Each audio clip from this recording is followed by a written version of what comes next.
துரைமுருகன் இன்னொரு வழக்கு, ஏற்கனவே அளவுக்கு அதிகமாக சொத்து செலுத்த வழக்கில் உயர் நீதிமன்றம் கீழ் நீதிமன்றங்கள் விடுதலை பண்ணிடுச்சு.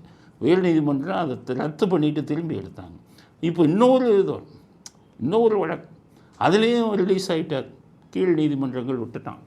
இப்போ ஹைகோர்ட்டு திரும்பி எடுங்கணும். இந்த கீழே இருக்கிற நீதிமன்றம் தான் ஏன் விடுதலை பண்ணுறான்? அப்போ நீதிமன்றம் பணம் வாங்கிட்டானா, நீதிபதி பணம் வாங்கிட்டானான்னு நீங்கள் நினைக்கலாம். ஆனால் இந்த கீழே இருக்கிற நீதிமன்றங்களில் விடுதலையானான அதில் நீதிமன்றம் அக்யூஸ்டு இல்லை, நீதிபதி அக்யூஸ்டு இல்லை. உண்மையான அக்யூஸ்டு யாருன்னு கேட்டிங்கன்னா, இந்த லஞ்ச ஒழிப்புத்துறைன்னு ஒருத்தன் இருக்கான். அது அதிமுக ஆட்சியில் அவன் தான் கேஸை போட்டான். இப்போ திமுக ஆட்சி வந்துருச்சுல, அவன் ஒரு மாவட்ட செயலாளர். இவன் வழக்கையே போய் ஒழுங்காக நடத்த மாட்டேங்கிறான்.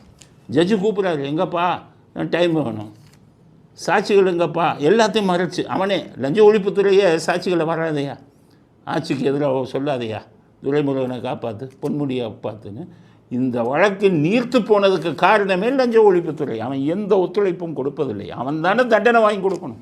வழக்கை லஞ்ச வழக்கை போட்டவன் யார்? ஸோ அவன் தான் மெயின் குற்றவாளி. அவனால் தான் எல்லா இதுவும் போகுது. இப்போ உயர் நீதிமன்றம் 2 வழக்குகளை எடுத்து துரைமுருகனை மறுபடியும் விசாரிங்கள் அப்படின்னு சொல்லியிருக்காங்க. ஆனால் அது மட்டும் போதாது, விசாரிச்சா மட்டும் போதாது. அடுத்தது இன்னொன்று என்ன பண்ணோம்னா, துரைமுருகனை மந்திரி பதவி விட்டு தூக்குங்க. அவர் மீது 2 லஞ்ச வழக்குகள் இப்போ ஆரம்பிக்க போகுது. அவரை மந்திரி பதவியில் நீடிக்கக்கூடாதுன்னு உயர் நீதிமன்றம் உத்தரவை போடணும்.